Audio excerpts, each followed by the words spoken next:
Hai semua. Sebelum lanjut, aku mau infoin ke kalian dulu nih teman-teman. Kalau sekarang, aku akan melanjutkan kembali alur cerita anime di channel kedua ini, sembari menunggu masa pelanggaran channel pertama selesai. Namun dengan tampilan masih tetap seperti sebelumnya ya. Ini untuk menghindari terjadinya pelanggaran baru. Oke, sekarang waktunya aku untuk melanjutkan kembali alur cerita William G. Mariblood yang sudah sangat amat lama tidak berlanjut. Kalian pasti banyak banget nih yang nungguin kelanjutannya. Mungkin ada baiknya kita flashback sedikit yuk teman-teman. Di part sebelumnya, Will berhasil menyelesaikan masalah yang terjadi di sini. Akibat dari kejadian ini, Menel akhirnya kembali pulang ke jalan yang benar. Kemudian mereka dengan para warga lainnya melihat kondisi desa mereka. Rupanya bangunan dan benda-benda berharga lainnya banyak yang mengalami kerusakan parah. Lantas bagaimanakah kelanjutan cerita dari petualangan Will bersama Menel? Penasaran? Langsung aja ini di alur cerita sehat Tenno Paladin. Karena banyak alat yang rusak, para warga mengatakan kalau mereka harus membeli kembali alat-alatnya di Wete Sales. Namun mereka terkendala di keuangan. Will pun memotong pembicaraan. Ia bertanya, apa itu Wete Sales? Menel tidak menyangka kalau Will tidak tahu apa itu Wete Sales. Ia pun akhirnya menceritakan mengenai Wete Sales serta sejarah tempat ini. Oke, pertama-tama Menel menjelaskan kalau daerah ini adalah benua paling selatan yang disebut dengan Southmark. Kira-kira sekitar 200 tahun yang lalu, Southmark diserang oleh segerombolan demon. Dan semua demon ini berhasil dikalahkan oleh ratusan pahlawan. Tapi sayangnya, manusia sudah terlanjur meninggalkan tempat ini, dan mereka menyeberangi lautan untuk kembali ke Graceland yang ada di utara. Ratusan pahlawan ini tentu saja kawanan Blood dan yang lainnya. Selanjutnya, karena kerajaan Fertile telah menyatukan daerah barat daya Graceland, mereka mengolah tanah di Southmark dengan tujuan untuk mereklamasikannya. Nah, White Sails ini adalah sebuah nama pelabuhan yang menjadi pusat imigrasi dari utara. Menurut Menel, setelah orang-orang pada tahu sejarah serta kisah dari para pahlawan ini, kebanyakan dari mereka pergi ke sana. Menel juga menambahkan kalau Gracefield dulunya mempunyai banyak pengikut di benua selatan. Akan tetapi, sayangnya para pengikutnya ini terpencar akibat keruntuhan besar. Mereka yang berhasil selamat sampai ke Graceland terus berusaha menjaga agar namanya tetap hidup. Namun, tetap saja, pengikutnya menjadi berkurang secara drastis. Will pun punya ide bagaimana kalau mereka berdua menjelajahi reruntuhan dan membagi rata jarahan yang mereka dapatkan. Singkat cerita, mereka berhasil menjarah bangunan dan reruntuhan. Bahkan Menel tidak menyangka kalau Will begitu hebat dalam kegiatan menjarah. Paling enggak, sekarang mereka berdua sudah mempunyai uang untuk bisa membangun kembali prasarana desa. Pokoknya, kalau sudah sampai di Wete Sales, mereka harus makan terlebih dahulu. Saat lagi asik-asiknya mengobrol, tiba-tiba mereka dikagetkan dengan suara orang berlari sembari meminta tolong. Pantesan aja mereka lari, lah yang ngejar kayak gini bentukannya. Kalau dilihat-lihat, sepertinya kedua orang ini adalah seorang halfling dan hawker. Wah, biarpun kecil, ternyata ini anak berani juga loh. Dia berani mengalihkan perhatian gorila ini. Tapi tenang aja, Will nggak mungkin tinggal diam melihat kejadian ini. Dulu, Blood pernah mengajarkan, kalau kita sedang menghadapi hewan liar, kita akan kalah saat kita mengalihkan pandangan darinya. Aku pikir bakalan bertarung. Si gorila malah mundur. Melihat adegan barusan, anak ini begitu takjub. Katanya tak banyak loh orang yang bisa menghentikan gorila macam ini hanya dengan menatapnya saja. Akhirnya dengan penuh semangat, anak ini memperkenalkan dirinya. Ia bernama Robina Goodfellow. Ia adalah seorang troubadour. Dia bernyanyi, menari kemana saja angin menuntunnya. Oleh sebab itu, panggil saja dia dengan nama B. Walau ucapannya agak kasar, B juga memperkenalkan orang yang sedang bersamanya. Dia bernama Antonio, seorang hawker. B biasa memanggilnya dengan nama Tonio. Kata B, perusahaan tempat Tonio bekerja telah bangkrut, jadi sekarang dia hanya menjadi hawker di desa terpencil begini. Nah, sekarang waktunya Tonio untuk berbicara. Kata Tonio, saat ini dia sedang dalam perjalanan menuju markas di Wete Sales. Wah, kebetulan nih, Will dan Menel juga mau ke sana. Tak lupa, dia juga mengucapkan banyak terima kasih atas pertolongan Will tadi. Menel dan Will pun juga memperkenalkan diri mereka masing-masing. Untuk Menel, dia memperkenalkan dirinya sebagai seorang pemburu. Dan untuk Will, dia memperkenalkan dirinya sebagai seorang pendeta yang melayani Gracefield sang Dewi Cahaya. Wih, ternyata Bi juga tahu kalau Graceville adalah dewi yang begitu dicintai di daerah selatan. Will sedikit kaget saat mengetahui Tonio dan Bi sering mengalami penyerangan. Gak heran sih hutan ini terkenal dengan nama hutan bis. Menel bertanya, apakah mereka berdua saja? Apa tidak ada pengawal? Atau jangan-jangan pengawalnya sudah mati duluan? Melihat situasi yang sepertinya bisa menguntungkan, Menel mencoba memberikan penawaran. Semacam simbiosis mutualisme gitu. Nah, jadi penawarannya adalah bagaimana kalau Menel dan Will mengantar Tonio dan Bi sampai ke White Sails dengan aman. Pokoknya urusan tawar-menawar begini ini serahkan pada Menel deh.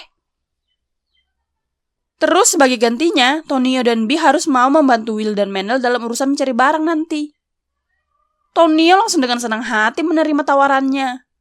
Karena kesepakatan sudah terjalin, akhirnya mereka semua melanjutkan kembali perjalanannya.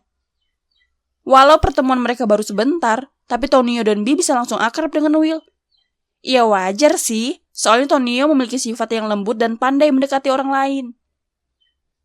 Karena melihat peluang di desa ini, Bi langsung menunjukkan bakatnya. Will pun bertugas untuk mengumpulkan uang sumbangan. Will kagum banget sih sama Bi. Katanya setiap mereka melewati desa, Bi selalu tampil memukau dan selalu mencuri perhatian semua orang. Pokoknya kayak gak ada capek-capeknya gitu. Di saat bersamaan, Tonio juga menjajakan barang dagangannya. Kalau kata Menel sih, ini kombinasi yang sempurna dalam bisnis. Tiba-tiba saja Tonio berteriak ke arah Will untuk meminta bantuan padanya. Tonio langsung bertanya apakah berkah Will bisa menyembuhkan penyakit atau luka. Karena Will bisa melakukannya, Tonio jadi punya penawaran yang oke nih. Kalian udah bisa menebak dong penawarannya kayak gimana? Tapi sayang, Will sepertinya tidak menerima tawaran bisnisnya. Ia hanya membantu menyembuhkan dengan cuma-cuma. Sebagai bayarannya, orang yang ditolong ini hanya perlu mengucapkan terima kasih pada Graceville. Dan silahkan membeli barang Tonio jika memang ada barang yang ia sukai. Emang gak perlu diragukan lagi sih jiwa bisnis Tonio. Ia mampu memanfaatkan situasi dan kondisi. Selain itu, Will juga dapat bisa mengembalikan reputasi Graceville ke masyarakat secara perlahan. Tak lama, Bi datang mengajak Will untuk ikut berpesta merayakan kesembuhan semua orang. Wah, kalau pesta begini sih sama aja peluang emas bagi pembisnis macam mereka ini. Tak terasa, hari sudah semakin sore. Mereka pun melanjutkan kembali perjalanan menuju White Sails. Mereka semua juga tidak mengalami kesulitan saat mencari uang dengan cara seperti tadi. Rupanya jauh juga ya White Sails ini. Mereka saja sampai berminggu-minggu berjalan ke utara agar bisa sampai ke sana. Hingga akhirnya mereka sampai di Wheat Road. Karena hari sudah akan gelap, mereka akhirnya memutuskan untuk berkemah di sini. Bi benar-benar gak ada capeknya ya. Dia semangat banget loh. Dia aja sampai mau memberikan pertunjukan gratis untuk ketiga lelaki ini. Walau agak sedikit bingung mau pakai lagu apa, namun Bi lebih memilih membawakan lagu tentang 3 pahlawan yang membunuh High King. Ialah Wandering Sage, Ogre Perang, dan Putri Tercinta Mater. Mendengar hal itu, Will jadi penasaran banget. Dia sampai tidak sabar ingin mendengar lagunya. Nah, ini dia liriknya teman-teman. Nama mereka bertiga begitu dikenang ya. Will juga sempat menyinggung mengenai cerita ketiga orang tuanya sebelum menjadi pahlawan dan saat mereka berpetualang bersama. Ini terjadi pada saat mereka mengunjungi sebuah desa terpencil. Kebetulan juga ada Wyvern yang sedang mengamuk. Seorang half-elf nan cantik dipilih untuk dijadikan tumbal. Setelah mendengar hal itu, Mari langsung ingin menyelamatkannya. Namun, Blood malah bertanya soal cara mendapatkan uang. Melihat perdebatan ini, Gus hanya bisa diam saja. Menurut Will, kepribadian mereka dalam lagu ini ada yang sedikit keliru. Tapi dengan lagu ini juga membuat Will jadi mengenang semuanya. Suara, kata-kata, dan ekspresi mereka sangat jelas terbayang di pikiran Will. Saat sedang duduk bersama, tiba-tiba mereka dikejutkan dengan suara ketukan pintu. Saat Mari membukakan pintu, rupanya seorang anak laki-laki yang datang. Saat anak ini ditanya siapa dia justru diam dan menyodorkan beberapa keping koin emas. Mungkin karena anak ini merasa kepingan koin emas itu kurang, dia menambahkan dengan beberapa keping koin perak. Dengan cepat, Gus mengambil koin-koin itu. Wah, kalau kondisinya seperti ini sih, keinginan Mari dan Blood bisa terpenuhi nih. Mereka bisa menolong serta bisa mendapatkan uang. Anak ini akhirnya berbicara. Ia rela dijual ke penjual budak jika bayarannya itu kurang. Atau apapun itu asal bisa cukup untuk membayar jasa Mari, Blood, dan Gus. Yang awalnya Blood terlihat tidak tertarik, sekarang dia mulai tertarik dengan keberanian anak ini. Kata Blood, sudah sewajarnya dia membantu kesatria yang menelan harga dirinya demi orang lain.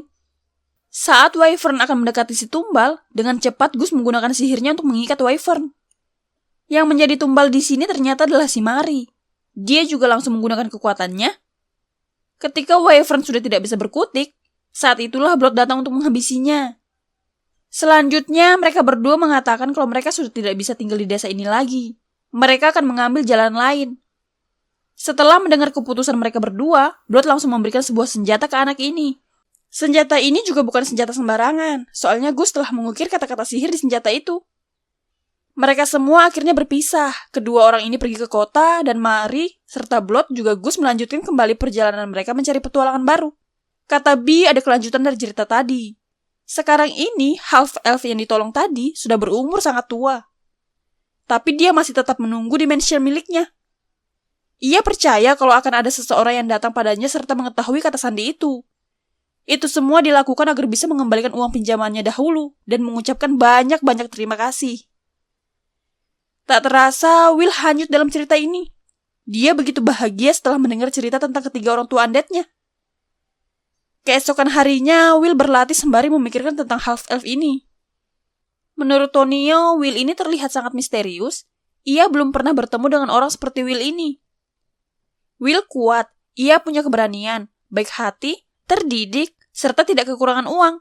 Tapi justru dia tidak terlihat seperti bangsawan. Will justru terlihat seperti kesatria suci yang sering Tonio dengar dari cerita dongeng. Maka dari itu, Tonio ingin langsung menanyakan ke Will apa sebenarnya yang dia inginkan. Will tidak bisa menceritakan semuanya. Dia hanya menceritakan kehidupannya yang umum dari dirinya. Pokoknya, kata Will, masih banyak yang ia belum ketahui tentang dunia ini. Makanya, dia ingin mempelajarinya terlebih dahulu. Kata Tonio, kalau begitu dia akan menawarkan diri sebagai teman ketiga Will.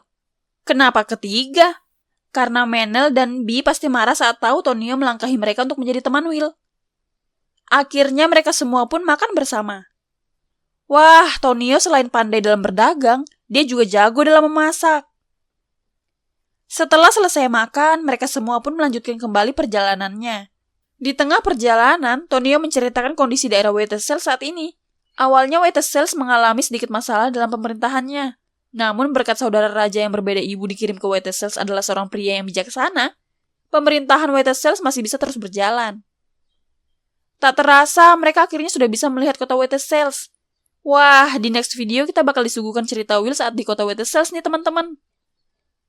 Kira-kira gimana ya reaksi Will melihat kota dan manusia sesungguhnya yang menjalani kehidupannya dengan normal? Pasti Will kaget banget sih. Nah, kalau begitu alur cerita William G. Mary Blood sampai di sini dulu ya teman-teman. Jangan bosan-bosan untuk support Otaku Anime terus ya. Thank you. Bye-bye.